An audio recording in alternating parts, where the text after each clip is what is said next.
بسم الله الرحمن الرحيم الحمد لله والصلاة والسلام على رسول الله أما بعد.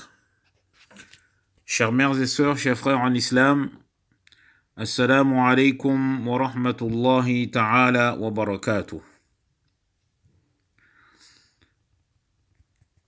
Nous allons incha'Allah ta'ala débuter avec ce livre intitulé Arba'in l'imam al-Nawawi, des 40 hadiths compilés et expliqués par le grand imam, al-imam al-Nawawi al-Shafi'i rahimahullah. Qui était imam al-Nawawi? Eh bien, on va se baser sur la biographie de ce grand imam qui a été établi par son élève Cheikh Ibn al-Attar rahimahullah dans son livre Tuhfatul Tabi'in fi Tarjumatil Imami al-Nawawi rahimahullah.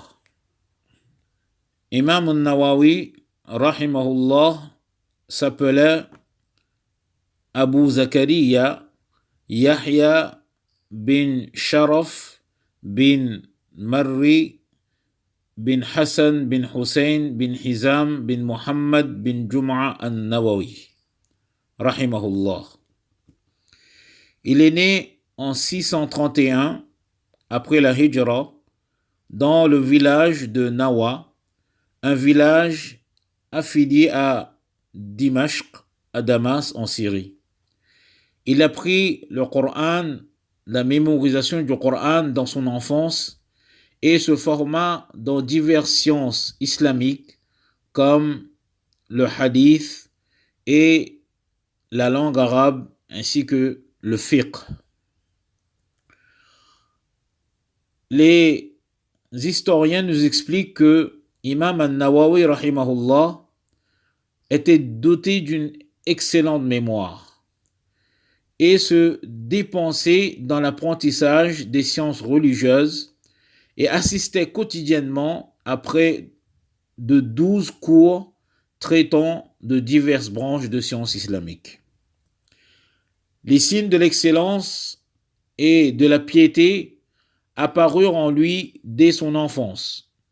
Son père raconte que la veille du 27e jour de Ramadan, en l'an 638 après la Hijra, le jeune An-Nawawi, alors âgé de 7 ans, dormait auprès de lui.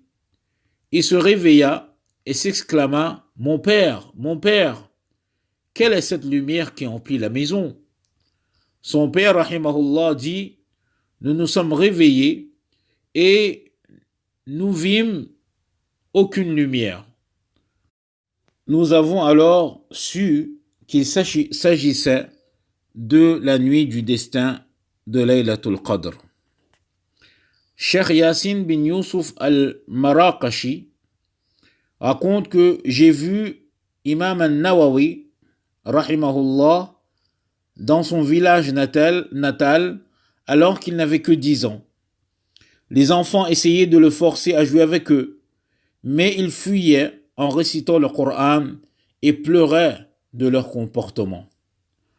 Son amour s'installa alors dans mon cœur. Son père le fit travailler dans une petite boutique, mais les ventes et les achats ne le distrayaient guère de la récitation du Coran.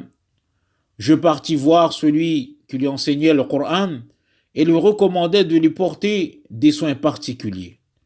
Je lui dis, il est à t'espérer que ce jeune homme, que ce garçon devienne le plus grand savant de son temps et le plus versé dans l'ascétisme. Et il est à espérer que les gens pourront bénéficier de son savoir. Cette personne me dit, tu prédis l'avenir maintenant? Cheikh Yasin bin Yusuf al-Maraqashi répond et dit, non, mais Allah subhanahu wa ta'ala m'a fait dire cela.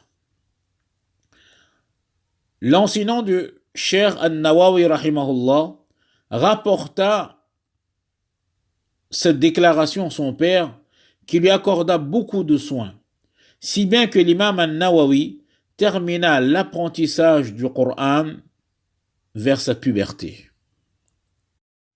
Outre sa dévotion, sa science, sa connaissance et son ascétisme, l'imam An-Nawawi rahimahullah était un homme patient, n'hésitant pas à appeler aux vertus et à réprimander les vices et le mal.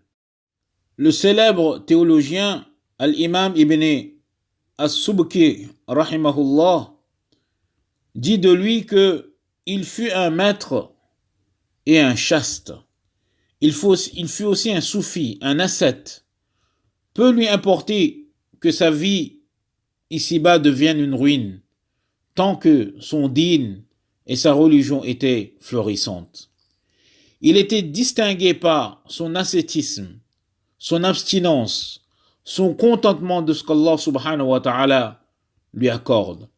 Il marchait sur les pas des salafs, du Ahl Sunnat wal Jama'a, des pieux prédécesseurs de Ahl Sunnat wal Jama'a, dévoué et patient dans les voies du khayr, dans les voies du bien. Il ne perdit pas un instant dans des œuvres n'impliquant pas l'obéissance à Allah subhanahu wa ta'ala. En l'an 665 après la Hijra, il commença à enseigner à Darul Hadith al-Ashrafiyya à Dimashq, à Damas. Il refusa d'être rémunéré pour l'enseignement qu'il dispensait et accomplissait le pèlerinage 2 fois dans sa vie. À la fin de sa vie, il séjourna dans son village Nawa, lequel se trouvait à côté de Dimashq.